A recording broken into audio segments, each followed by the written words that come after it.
અમારા નાન બાબાનું પુનામાં એ સંદર્ભમાં નામ છે.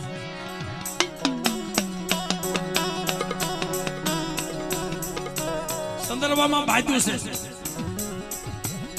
પણ એની બનગી એવી હતી સાહેબ કે તરજા તડકો હોય અને એમાં હકાલિયા વીણી વીણી સંદર્ભો વીણો તો આગલા વીણાતા તઈ મારી કાનુડી મારી હકતડી મારી ખોડિયાર એટલું કીધું ખમાવાથી પુના મને તારી ભક્તિથી આધીન થઈ ગઈ છું બેટા લે લે એમાં ઝીણી ઝીણું ભાજુ પાડ ને એ મારી પુનાના નામને મારા નાન બાપાના નામને હાલમાં સંદર્ભા પીડ્યા છે અને માવું દેવી પેલા માવું જમે છો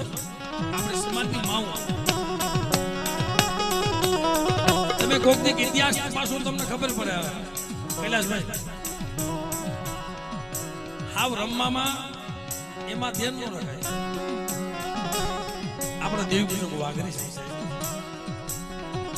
પણ કોક આખી રાજમાં એકાદો શબ્દ કોકને લાગી જાય ને